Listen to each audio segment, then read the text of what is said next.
everyone, this is Sajid and Venkat from Luma World, and we have a very special guest for our today's podcast. He believes in something called as unschooling. His name is Gangadhar Krishnan. He used to be an electronics engineer and a designer, and him and his wife quit their corporate lifestyle and started road schooling their children. And we will hear more about him through this podcast. Hi, Gangadhar. Nice to have you here. Hi, Sajid. Yeah, Yes, thanks quite. for this opportunity. I'm so happy to address unschooling and road schooling.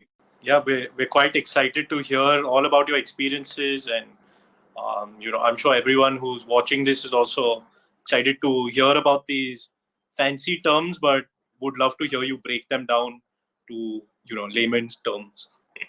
Yeah, just before Gangadhar starts, Gangadhar is a parent of two kids who are twins and around 10 years old. And the whole family travels across India, and the kids are schooled while on road. And yeah, Gangadhar, all yours now. Yeah, thank you. So, Venkat, I think we need to slightly understand what is this homeschooling, unschooling, and road schooling, isn't it, Venkat? I mean, we Right? hear so many So, new terms that are there all throughout. It will be great for us to start there. Yeah. yes. So, to start with, I will say that all these terms actually are misleading because homeschooling makes somebody believe that schooling is happening at home, right? So what we first say is what is not homeschooling. If schooling is happening inside the home only, if parents are the only teachers and there are nobody else that the kids can go to, then if that is the definition of homeschooling, then it's a disaster. I think nobody should do it, right? So what we have done is we have moved away from this homeschooling, unschooling, road schooling. These are all fancy terms, good to use, but we coined a term called as Jivana Shikshana along with our mentor, Mr. Sharma, right? So what Jivana Shikshana is nothing but life education, how to lead your life. That's all we need to teach children. And now coming to the what homeschooling or Jivana Shikshana or unschooling is. So when somebody feels that they can give a better education than the current regular schooling that we have nothing against or pro the regular schooling. It is for people who want it, right? But there are people who have realized that for their kids, they can do something better. So for them, they can choose, right? And how do they choose? They go by observing the child. And I've repeated throughout this podcast, you have to observe your child, right? Once you observe the child, you get to know the magical ways of learning, like how you're trying to do something through play for the kid, right? So each kid is different. So once we know those magical ways, then we will see how to actually educate this kid. But many people are going to a curriculum. So we should not do that. So when you take education into your own hands and with the consent of the child, you start education in a certain way. When you do not look at certificates and you're not interested in any kind of certification, that generally we call it as unschooling. And when you go for some certification in an alternate method, that is called homeschooling. And what we do is actually unschooling. But when we are traveling, we are using the road trips as a way of educating our child. And we have realized that it is much more than what I or my wife or anybody else can impart knowledge and wisdom to the child. Right? It brings them that worth in humanity, which many things are not able to give. And that we have called it as road schooling. But the right term, in our opinion, will be to call it as life education. That's really beautiful, Gangadhar. Thank you for explaining the terms.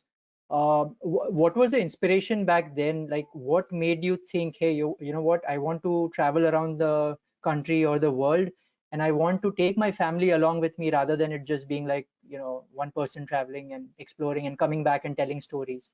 What uh, what inspired you? Yeah. So I was not a traveler before wedding, right?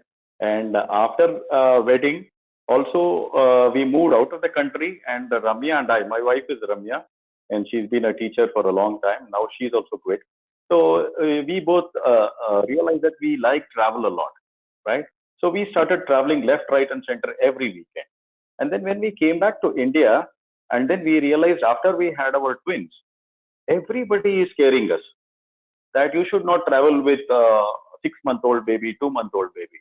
But anyway, we went ahead and we realized it's such a bliss, actually. And there's a misconception in India that small kids, babies don't understand.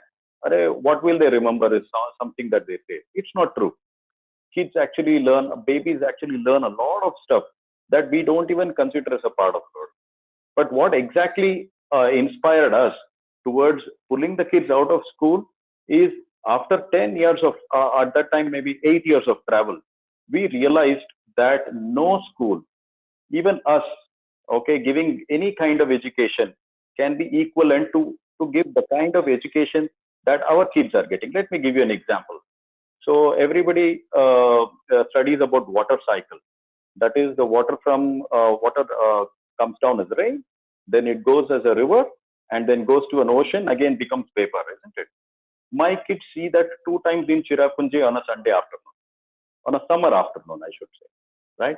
They don't know that it is water cycle. We also don't teach, because the moment we put inside their brain that it is water cycle, what the kid thinks is, oh, now I know something. And then more accumulation of knowledge in the brain makes them think that they are the center of the universe. But if we allow the kid to be in awe, oh wow, this rain is falling here. See, Appa, there the clouds are rising. See, they are changing color. Now they are falling. The rain is falling. And if we allow it to be in that, they understand the magnanimity of the universe. And then they think that I'm just a small speck in the universe. That's education. So when we saw things like this happening in our kids' life, we thought, wow, this is miracles happening. And we should encourage this. And kids also said it's okay when we gave them an option to pull out of school. This was such a powerful, goosebumpy message, Gangadhar. And I mean, I just can't imagine, how your kids must have felt back then, because I feel when children are put out in the nature and, they learn by themselves, they feel more connected to the nature. And growing up as adults also, they feel that they should respect what they have around them, rather than us gaining all the knowledge in the classroom but it's never being implemented, right? And some of the global problems we see today are because of that. Exactly. So if you do not teach humanity, right? Yeah, I think this is one point that I would like to emphasize. See, until 10 years, there are some things that kids should know and experience so that it becomes a part of their life, right? And we thought humanity, which we have defined as, there's no definition that we know of, like a perfect definition, but we decided they should be kind, they should be respectful, honesty, ethics. You can say it as not being afraid of fear, helping somebody, all these things. If it gets into their life early in the life cycle, like below 10 years, then maths and science, when it gets into their brain later on, they will use it for the goodness of the humanity, right? Correct. And I would like to emphasize that parents are the only people who will bother to teach these things, or at least feel the urge to give these things to the child. The world will teach them harshness, but we have to teach kindness, right? The world might teach something else, but we'll have to show the right path. So we are trying to do something like that, I would say. No, I love that you're bringing those points, because that's something that we also, hold really dear to our heart. The fact that education or knowledge is beyond what is there in, let's say, your textbooks or your classroom. You can't put boundaries to it. You can't put walls around it. It's almost an experiential knowledge that is crucial to, how each one of us learns. And I just want to go back to a point that you mentioned, at the start. It almost, I know it sounds like a disclaimer, but it's also something that's very important, where you said that this works for us and this is work for, let's say, our kids. It worked for my family. But, for all the families that are here, kids are very malleable. They're very adaptable. They're able to pick things up so easily. They're like sponges. But since you have come from a traditional schooling background, I'm sure your wife also has been part of that system. What's the kind of changes that you all needed to go through to, adapt to what your kids need to learn? What are the kind of skill sets maybe you needed to develop, or what were the things you needed to focus on to be able to unschool or road school your kids? So the biggest education that we have realized that we can give to our kids is to lead a good life ourselves. That is sufficient, actually. We do not realize much of this. I am also realizing this as every year passes by, that if I live a life that is inspirational to myself and then next inspirational to my kids, they learn a lot, right? So the quitting of my job and starting to travel full time and doing something that I love to do, figuring out what is that makes me get up in the morning and then do those things, and not show that life is a compromise to my kids, has taken a lot of thinking on our side, right? So I would say the parents will go through some kind of a change, and this homeschooling, unschooling, whatever kind of schooling that we talk, usually involves a lifestyle change. It's not a plug-in that अरे मैंने school को निकाल दिया, now I'm going to do something. No, it's not. It's a lifestyle change. So we have got into minimalism, right? For example, we drive a nano everywhere. We don't go in a luxury car, right? Because we have to show our kids that with what you have, you can do a lot of things instead of waiting to buy a 4 by 4 someday, right? So these are all some of the things that we have imbibed. So we don't eat outside much. Everything is fresh, home cooked food, right? So what else can I tell? Of course, minimalism. There's no furniture much in our house. For example, let me just show you if it is going to be part of your this one. See, we just in a big hall, we have this. This is all we have, right? So we need an open environment. So all these kinds of change, first we went through it, right? And after that, if we tell our kids or don't tell our kids also, they get it. And coming to the finance part of it, right? See, I worked for 17 years and then I quit my job. Obviously, I made some cushion, right?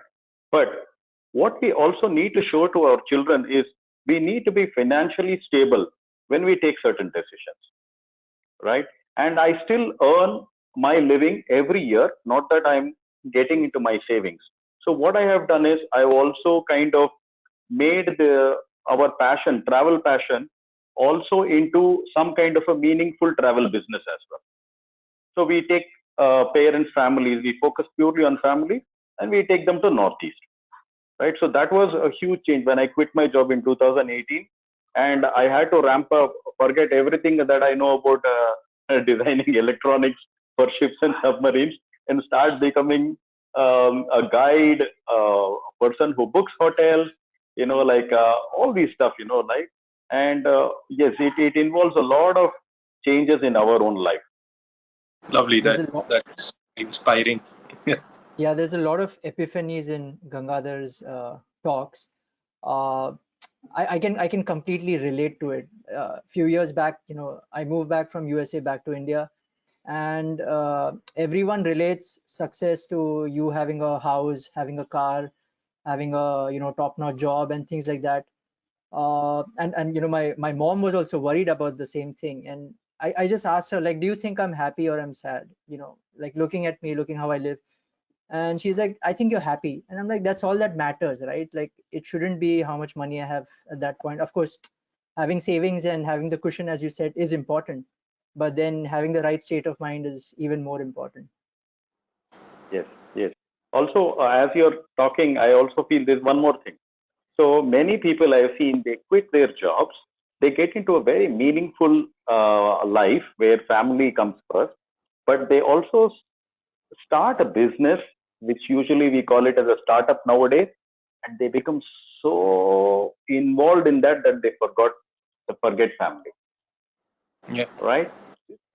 Another point that we all need to be very careful about. I also went through this process, and I would urge people, okay, to whatever they start after quitting their corporate job, the profitability should not come first, right? The experiential thing. For example, we travel left and right and center as a family. When we have time, we take other families also around, right? And we have to build a life like that very, very focused way, isn't it? What do you feel? Yeah. Yeah. And Yeah. my wife is in the house. I think she's listening to us talk, and that's the first look that she's giving me, that you're working while you're doing this. But yeah, but I think something that Sajid and I, because we had a startup before this, and we work with a startup now. something that we really find important while we work is that we must have fun. And when we create games, we do things like that. And also even when we table the games and we see, parents and kids playing it, we get families coming back saying, hey, my kid loved this. I think that kind of motivates us more than the profitability, the scaling, the economics of things. Sometimes we kind of get a rap on our knuckles from our partners as well, telling us that, hey, you need to focus back. You may need to make this pitch there. We're having too much fun. So Yeah. Venkat, I No, wish you and had told me your wife is hearing to all these things. All right, that's but even. about the whole fun aspect, right? I mean, designing games and educational products for children is super fun, and but it's also serious work because everyone perceives it. Oh, they're making kids products, and it's just super fun and always super fun. But that's not the truth. Like when we are serious, we are really serious. And sometimes, like when we interview people, they think it's like, oh, it's really cool, I can do this. But when they actually start doing it, they're like, ah, this is a lot of work. Yeah, yeah. So how is it for you guys? Like, is it a super busy life, or you're able to manage? Venkat, you start first. I mean, see, as people as we are, I mean, I speak for myself, and because I know Sajid really well, we can't be just sitting around doing nothing. It's something that we constantly need to, whether it's physical or mental, we need to keep ourselves occupied. Sometimes it's work. Sometimes, I mean, we love watching. I mean, on a daily basis, you see like an exchange of about 20 messages that we've got saying, "Hey, did you hear about this? Did you hear about this fact? Did you know this aspect from history?" Like we're curious by nature, and I think that keeps us busy. Something that you mentioned very important, when your kids come back and tell you, do you know, have you seen that in nature, and can you believe something like that exists? um, that is something that we've never outgrown. For us, that curiosity is really what keeps us busy. Hey, we like to discuss politics, we like to discuss environment related issues. Sometimes we even discuss things about what possibly we liked in a game that we saw, etc., that we played. So a lot of things I mean, the process of thinking really keeps us busy throughout the day. It so happens that work is a part of that entire thing. Yeah, but Great, great. That's so. I do think, Gangadhar, balance is the key, as you rightly mentioned. Devoting equal, uh, equally enough time to your family also is key because, like there are days when both of us are blank, and I'll put it out there, guys. I just need a break, because I'm overloaded in my head. But as Venkat rightly mentioned, I think curiosity is the key, observation, curiosity. And for that, one needs to get bored. I think that's the most important thing because right now we are so much involved in technology. We have a phone to access information, we have a computer to do whatever, watch, whatever you want to.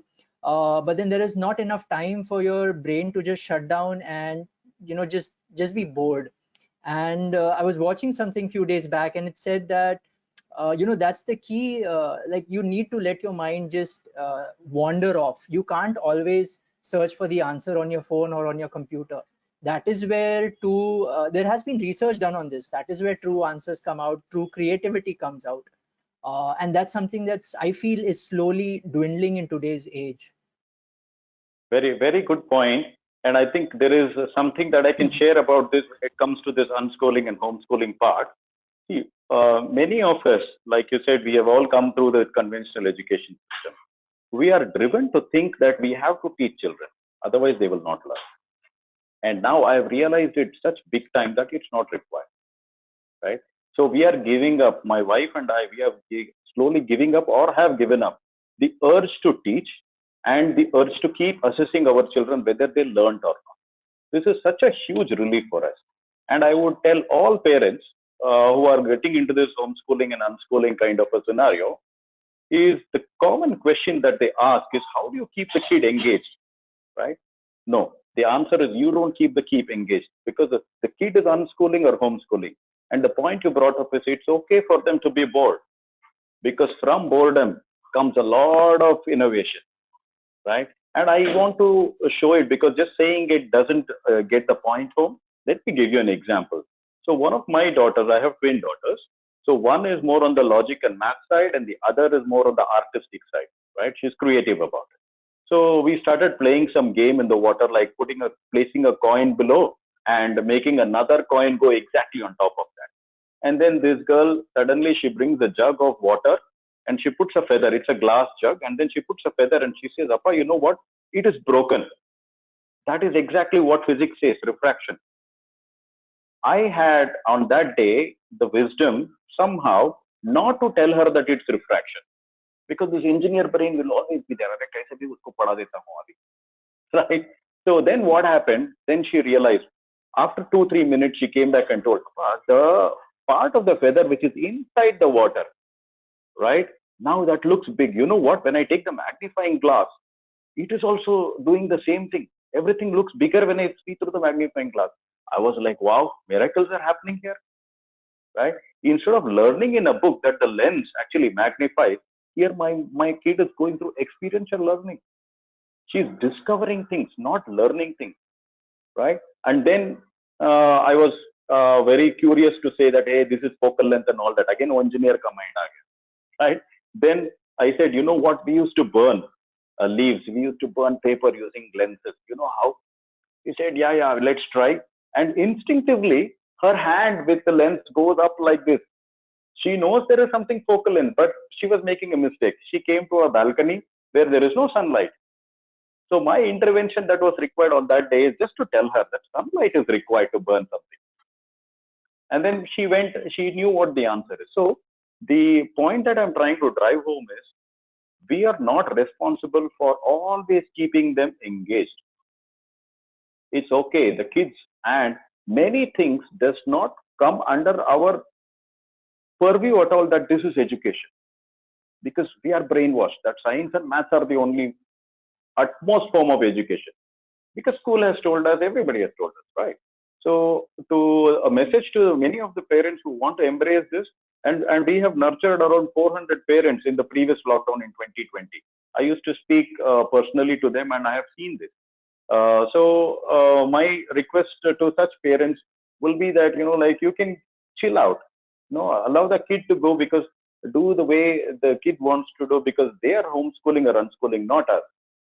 Have you ever taken your kids to like a regular school? Yes. So till third grade, they were going to a regular school, and last 2 years they also went to an alternate school. Oh wow, okay. So like when you said, hey guys, we're gonna learn stuff on the road now or at home, were they like, yes, like finally, or what was their reaction? Oh yeah. So one kid who was discriminated in the school because she's Oh, on the creative side, and they wouldn't say creative is great, isn't it, in our regular school? So she was immediately, I'm ready to go to school the next day. But my wow. other kid who is good in maths, logic, and who is the star of the class, right? Yeah, She was like, no, no, I will miss this, I will miss that, and all that. So we yeah. allowed them to take their time. And after 2 or 3 months, the daughter who said no, her favorite friend, her father moved to another city. Okay, So when she pulled out of school, next day, you know how kids are. They adapt so well. So within 2 3 days, she told us, and within a week they were out. okay. A friend of mine in Pune, she used to homeschool her kids, and one problem that she had noticed was her daughter went to a birthday party of one of her friends, and there was a TV remote control lying over there, and they didn't have a TV at their place, so the kid didn't know what it was. So she was just like trying to figure it out, and other kids started telling her, like asked her, why are you so curious about it? She's like, I don't know what this is. So the kids started teasing her, and then my friend realized, like, oh, I don't think this is a good thing, because I want the child to also blend in with other kids. Did you also happen to go through this? I think my kids have the opposite problem, I feel, because when they, yeah, when they go to the play area, they always come and ask, "Oh, you're not going to school. What are you doing?" These are the kinds of questions. Maybe we live in a more urban or a more broad thinking society, and Hmm. yeah, some people definitely think that we are actually wasting our good kids' life. That is also fine. But Yeah. let me answer the basic of your question, right? So what happens when we unschool or homeschool a kid is the kid has so much time to themselves because they are not running a race without knowing what race they are running. Mm. So initial stages, that kid was that kid very young when they went to a birthday party. Oh yeah, yeah. They were very young. They were probably, I think, Very, 8 years old. yeah. So in the initial years, it is possible that one or two times such experiences may happen. But what generally happens is these kids get so much time and they have the opportunity to fail so many times in life. They have Yeah, figured out who they are. So, yeah, so the larger point here is when the kids are young and they're just out of school and they don't know, they go to some party or something and they get teased, it's okay. That's also learning for the kid. But yeah, generally, what happens is these homeschooled or unschooled kids, they get so much time, especially the unschooled ones who don't follow a curriculum. They get so much time in their life that somebody did a mock UNO. They went to another country and then did a mock UNO. Somebody started an NGO. Somebody went to national level tennis, but they failed becoming number one, number two, number three. So they get a lot more chances to fail in life. mm, And they figure out who they are instead of just running a race, not knowing what kind of a race they are running and why they are running, isn't it? So these kids, when they are brought up like this and they face failure earlier in life, then later on in life, they're able to handle more stress and more competition than the kids who always got clappings. Hey, I am first in the school. Hey, I am second in the school. I came first in basketball. This is what the normal education is trying to give them, right? They're not teaching the real part of it, the failure part of it, because failure is a better teacher than success, isn't it? Right? So I would say in the longer run, it will work out. But in the shorter run, we'll have to manage a certain things. We'll have to explain to that kid that it's okay to be ridiculed. yeah, yeah. I think that's a very valid point. Teaching children the value of failure and bouncing back, using it as a stepping stone. Uh, Most of the products that we see today in today's world were the results of thousands of failures, after which something of value was developed. And I think that's what we need to realize. That's something we add inside our games also, as part of the life skills and the moral values, like to understand failure and to deal with it. I mean, while playtesting, we see a lot of kids, dejected. I lost, but then some of them want to play again. Some of them, just get cranky. So you have to like deal with them. Yeah, Yeah, absolutely. We actually play a lot of board games, both which is modern now and from the traditional old games, which uses some other stuff also. Mm, And my kids are, they really learn a lot, right? And we also get to observe them while they are playing. When they lose something, okay, somebody made them go back home yeah, in the game.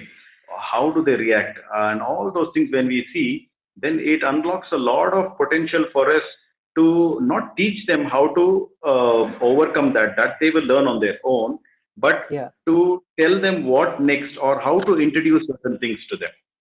yeah, in fact, that's one of the things that initially, when we were kind of developing our products or trying to think of the best way that we can combine, let's say, learning with any sort of medium of instruction, I think why we chose play is that there's no limit to play, and there's no fixed set of chances, right? Let's say solving a worksheet, I solve a worksheet, someone will come, assess it, and then give it back to you. There's a thing that a child begins to develop to think, hey, I've got this right, I've got this wrong. But the gray area is so important, where I'm experimenting with something. It may not be right or wrong, right? It may be there are multiple ways to get to an answer, and that's the main thing that the child should realize. And even if, let's say, some way they've tried, and during the process they've realized there's a better way to do this, they should get that opportunity to perform that action again. So, before they actually put the game back in the box, we Hmm. like to ask kids, hey, what have you thought about the game? What would you have done differently? And we encourage parents and teachers to do that as well. And I think that's a crux, because unless we get, like you mentioned, unless we get children to think by themselves, to say, why is this happening, or why am I seeing this instead of that, those questions are so important in their early development that that self-discovery is crucial. And instead of us telling them that this is why it is, and they believing that as fact, it's better that they're curious enough to say why, or like, why can't I do this differently? Which is a question that we get every time we play test a game with kids. Why are you making me do it like this? Why can't I do that? Can I also do this? And for a second we look at each other and we're like, yeah, we didn't think about that. That's a great thing to bring up. So Yeah, I mean, yeah, it's wonderful. yeah, Gangadhar, yeah. I have an important question for you. At least I think it's important because a lot of parents ask us this. Because we are, we're social creatures as such. It's necessary that we interact with other people. I know traveling is a great way to do that. But what about your kids? Do they have? How do they still manage to meet their friends? Do they have regular play dates? How are they interacting with kids of the same age? Are they able to form really close bonds with some of them? Do they have best friends? Because a lot of parents will be like, one of the biggest advantages of school is that when I send them, they build these bonds that last for a lifetime. How do your kids deal with something like that? How do y'all encourage it? Yeah.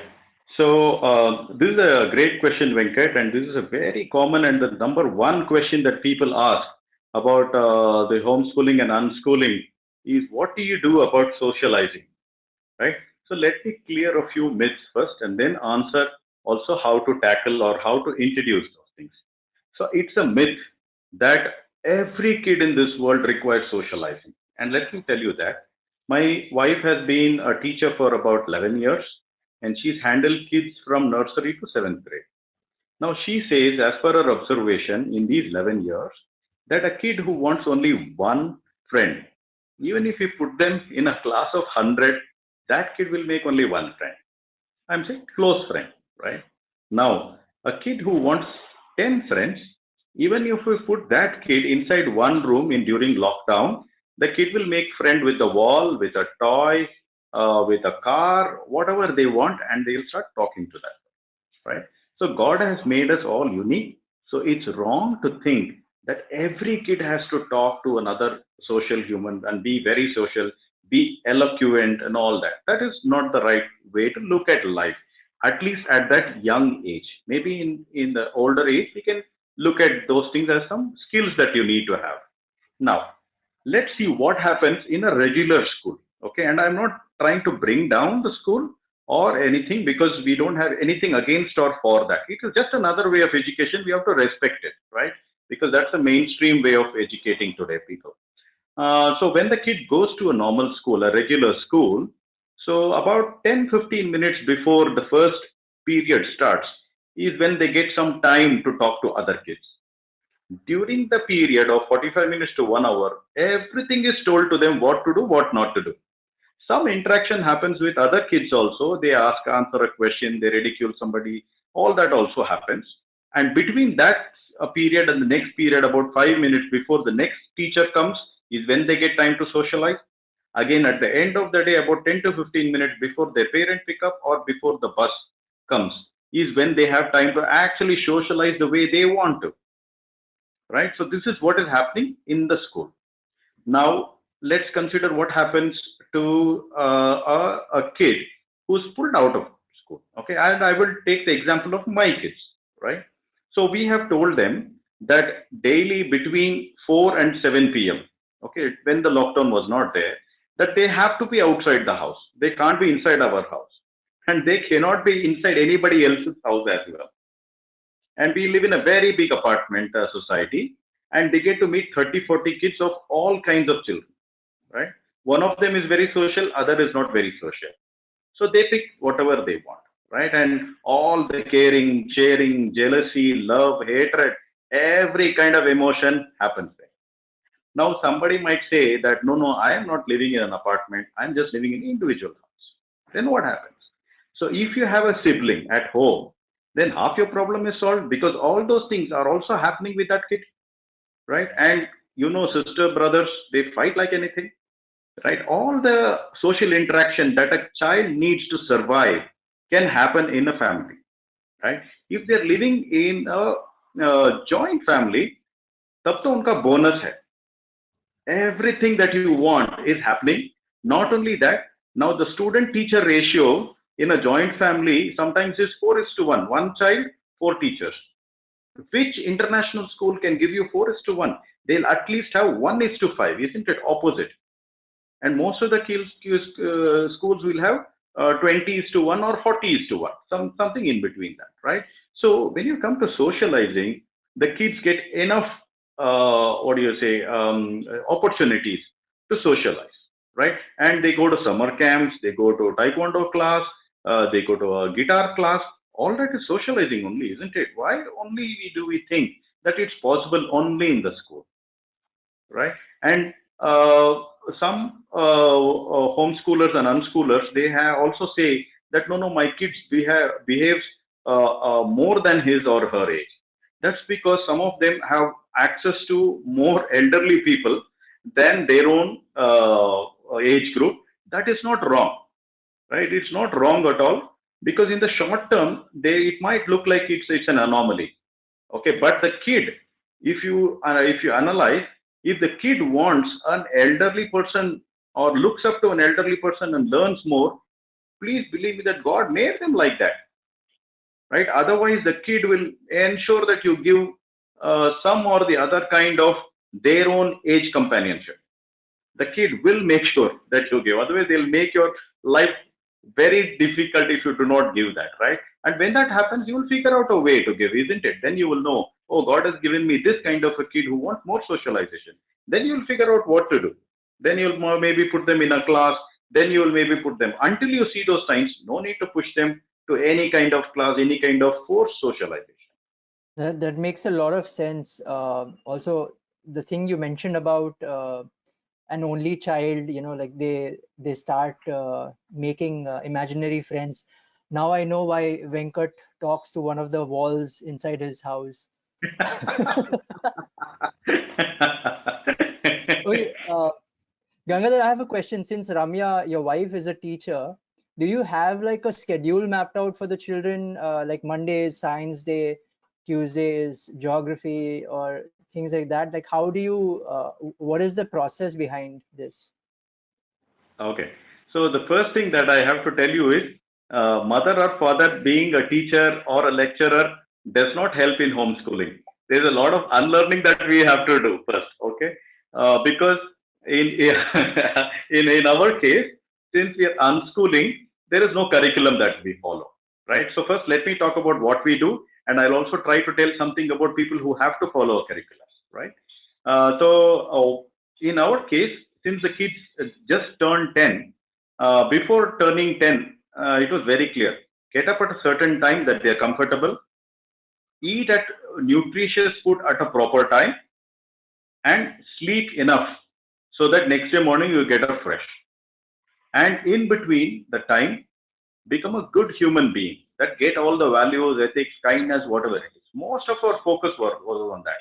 Not that we won't say don't read maths, right? But if the kids want to learn math, one of my kids like, well, the Khan Academy we gave her, right? The app is there, right? And she did for however long she wanted to, right?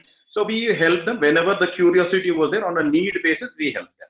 So it was very loosely structured, and that is because my kids don't like structure, right? But there may be kids who like structure, right? And such kids will be usually little bit reluctant also to come out of school. And when you come and say, okay, you study anything you want, it will look very odd to them. So to them, we can make things like what you said. Today is science day, today is math day. At least the kid knows what to do on that day, right?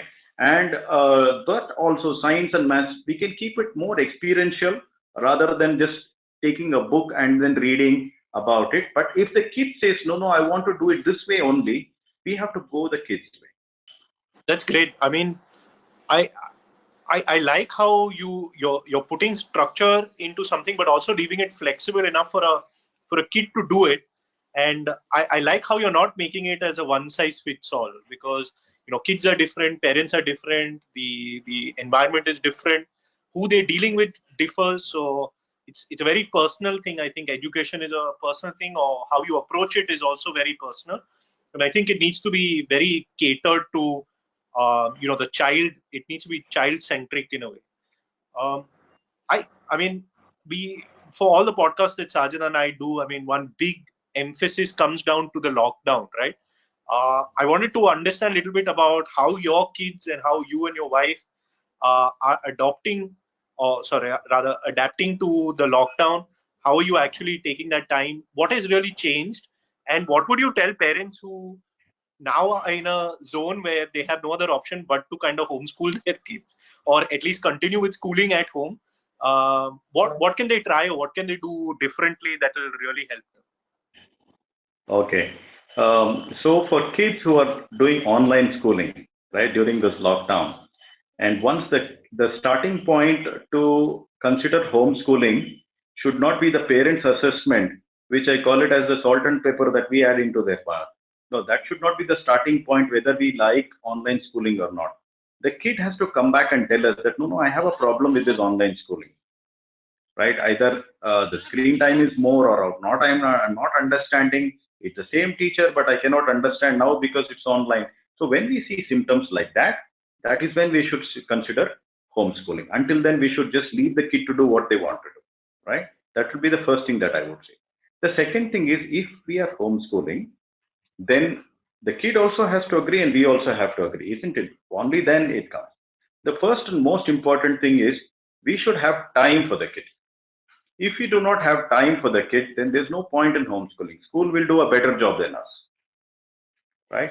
Then, uh, especially with the lockdown in the mind, okay, if you're going to think that, array, this year somehow I will do homeschooling, but next year when the school comes out, whether my kid likes it or not, I'm going to put them back to school. Very, very short or myopic way of looking at it.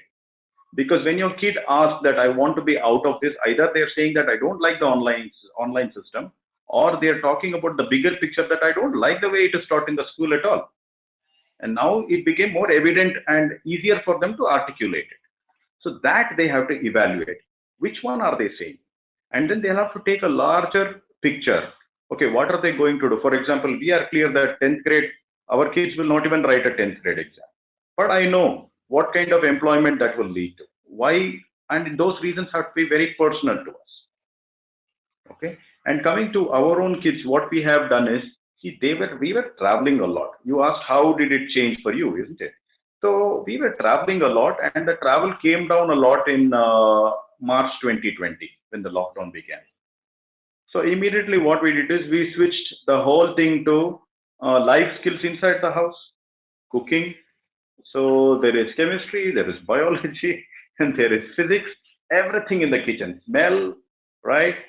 Colors, so many cutting, all the geometry, everything is there, isn't it? In the thing. So kids started helping us in cooking, right? Sometimes they used to, Ramya and I used to go volunteer outside last year, and the entire day they used to manage their own food, right? Nice. Yeah, such things used to happen, and they were only 9 years at that time, right? And then what happened is the mopping and the cleaning and all that, right? See, there is either we look at mopping and cleaning as that, oh, kaam wali kar rahi thi, now you will do. The other way of making them do is whenever you do something, it should be a world class job, right? So we try to drive home those kind of skills, saying that, array, when you do this, it's okay, you do only one tile, it's okay, but that one tile should be to your best capabilities, not the world's best capability, but to your best capability, right? So the kid understands that I could have done something more. So we started getting those values, which we could teach at home, right? So kids also are very intelligent, isn't it? The moment Yeah. we give the bigger picture, they hold on to it and they'll make us also do the same thing next time. So it works both ways. So this way, I would say the most important thing that I would say is do not go to homeschooling as a stopgap arrangement, Hmm. right? This year, next year, and after that, somehow we'll go back to school. It creates a lot of tension because during this time of homeschooling, we will not do the homeschooling because at the back of the mind of the parent, it is like, okay, next year they have to get admission in eighth grade now. Okay, so they Yeah. have to cover up how much of our seventh grade subjects are there, and you will Yeah. become the school. Yeah. That should be avoided. That's great. Some really good insights there. Thanks. Gangadhar, did any of your friends or relatives also start unschooling their kids? And are you in touch with more of such communities in India as well as worldwide? Yes, yes, we are. So worldwide, we are more known for travel because we were hosted in many TV shows. So we are Okay. in touch with people like world schoolers and all that. Okay. And we learn from them, they learn from us. They want to come to India, we want to go outside. All that is happening. When it comes to India, last year, do I have anybody in my family? No. Last year in 2020, we realized there are a lot of people who don't know about homeschooling and they're pushed into it because of Yeah. the future of schools, isn't it? Or because of online. So Yeah. we made it our passion that we share whatever information we have and bring all the resources in our network of homeschoolers, right, and unschoolers, and make them available to these parents. So Yeah. we nurtured around 400 families, and out of them, 50 parents pulled the kids out of school with full clarity and with full confidence. How do I know? Because we do it one on one, and we do it through WhatsApp groups, and we nurture them. And every weekend, we used to conduct these sessions for example, from a mother who had unschooled her two daughters for last 20 years. Now that's a lot of information, and a mother with so much experience talks. Then next day people are very clear. Arey, karna hai to aisa hi karna hai, right? Hmm. Then we Hmm. brought another person. He unschooled his daughter 30 years ago. She's 30 plus now, and she's a Sanskrit scholar. And people who want to do MA in Sanskrit come to her, Nice. right? So when we saw things like that, it became more and more clear to us and to the parents also.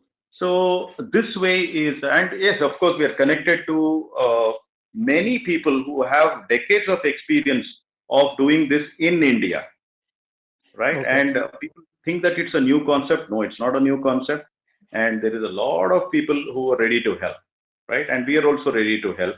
Only thing is, we have taken an approach where we say that we want to make a deep impact on few families rather than peripheral impact on a large, a million number of families. So we Yeah. don't do YouTube. We don't have a website. We rarely blog, right? Okay. So people who are known to us and who are in our WhatsApp groups where we nurture, we just deal with them one on one. And then if I can solve, I solve it. If my network can solve it, the network solves it, right? Very nice. Um, why did you choose Northeast when you decided to travel? Also, what was your children's experience, seeing a new land within India? It's an interesting question and something that's dear to my heart. So Northeast happened by accident to us. Okay. I just booked a wrong ticket and I ended up in Dibrugarh with my wife 5 years ago, Okay. right? But what happened is in those 10 days in 2016, we realized that Northeast is a very advanced society. And my way of definition an advanced society, not that rest of India is not advanced, is that they do not put money ahead of humanity. Hmm. It was very evident in those 10 days. Then it kept on pulling us back to that place. And we did not know that I will visit Cherrapunji 25 times. I have visited Cherrapunji Wow. 25 times in the last 4 years, right? Wow. That's the kind of attachment we have to Northeast, right? So we did not understand, but it made us better human beings. And then when we started going with our kids, a lot of things happened that it is so experiential for our kids that we don't have to explain anything after that.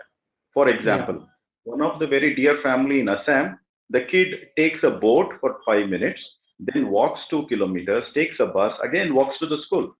So when I do that with my 6-year-old daughters at that time, after that I don't need to tell them that they have a privileged life, isn't it? Yeah. So such things happened, and then we just wanted exposure for our kids because in urban areas, I'm not saying people are bad, But such experiences we don't get to see, isn't it?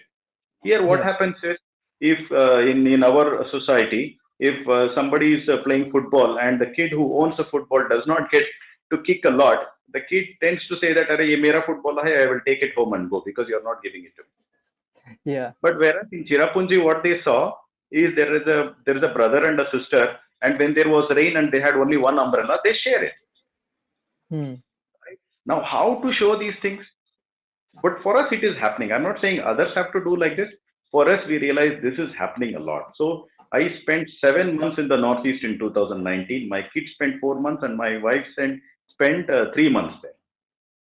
So now we have made, after so much of travel, we have family, friends, and kids. Mostly, if you look at from the kids' point of view, see, instead of teaching them Hindi, when I go there in some places where they speak only Hindi, okay, apart from their local language, the kids got to know that it is important to know languages. Yeah. So we are coming from the other way around. That agar you want something, you want to buy an ice cream in Nagaland, and in that area only Hindi they speak, you better learn Hindi. So they are watching movies, Sholay, all the good other good movies which has good Hindi, and they're learning Hindi now. Right? Nice. Such beautiful things are happening, miracles are happening, right? So that is why. And the last thing is, of course, I started a business. Like I started taking families with a very meaningful itinerary, which is very experiential. Like I've coined this term called as intergenerational learning, where the kids are traveling with their grandparents, with their nephews, with their niece, not nephew niece, with their cousins, our classmates, and some other families. And during that 7 or 8 days of travel, they get to learn because this intergenerational thing has gone because of nuclear families, Hmm. right? So without their knowledge, for example, I would take them to a cave in, again, I would take Cherrapunji because that's my favorite place. There Hmm. is a cave which has 55 million year old fossils. Yeah. Now, if the conversation there is like, okay, we are on a mountain right now, but how come we are having marine fossils here? Then they realize, oh, at some point of time, this was under the ocean. Then the Yeah. bigger kids realize tectonic plates and all that automatically. The smaller kids are in awe. Really, really, this was under the ocean. How did that happen? How did it come up? And you don't Yeah. answer the question. You just let the awe be in their life. So it is very wonderful. So we get to see jaw-dropping places. The people are very kind, extremely kind. And unlike many people think that they are fearful and they are harsh. No, no, they are very, very kind people. So these are some of the reasons why we go to Northeast. I completely agree with you. In fact, I keep traveling there every few years. Okay. This one time I had an opportunity to travel with a friend of mine who works with WWF, Worldwide Fund for Nature, Mm-hmm. and he's a bird watcher. And I think that was one of the most amazing trips for me also, because it was just the two of us wandering through jungles, and we saw like a path that was made by elephants, which was just maybe a day old, because the elephant poo was still fresh over there. And that's the learning from that trip was actually, like in these states, the forests are controlled by these communities, Yes. and that's why they're still able to save them, a lot of them at least. And I think I think that's key for us, globally also, because if you respect your nature, you can always get back from it. Once you lose it, then at least that's what the West is realizing now, and that's why they are doing a lot of conservation act you know in our parts of the world, be it India or be it Indonesia or wherever. So I think that's very important. So true, so true. Thanks for saying good things about the Northeast. I feel good about it. Yeah. I guess, I mean, the bigger question that most people are going to have while watching this is, so how do they get in touch with you? How do they, start their own unschooling, road schooling, homeschooling journeys? How do they, where do you begin? Because taking that first step is possibly the toughest decision. So, how do they do that? So, given that we want to make a deep impact on fewer families rather than a peripheral impact on a million families, we are not much on the commercial part of the social media. I have a Facebook page and not a page. I have a personal Facebook ID. I have an Instagram and I have a LinkedIn. So there are some followings there. So people can get into that. They can search for Gangadhar Krishnan, and most probably I will come up on their page. And once they see the everywhere, it could have been written that it's road schooling family or dad of road schooling twins or things like that, and they can send me a request there. But for people who want to be at a much more impactful way and a much more closer way of interaction, once they connect to me there, they can ask for my phone number there, and I'm more than happy to share my phone number to the meaningful families, and we can start from there. That would be a right way to do that. Okay, that That's sounds great. great, That's Gangadhar. Yeah, thank you for sharing all your experiences and some amazing insights over there. I'm sure you'll have a lot of fans in the coming days. Thanks a lot for this opportunity, and thanks for creating a platform like this where you make kids play games, that to physical games, and then make them learn certain things which are coming to them in a very indirect way. They don't know that they're learning, but they're learning a lot. I really appreciate your thoughts, and all the best for being very successful in and outside India. yeah. Thank you so Thank much. you so much.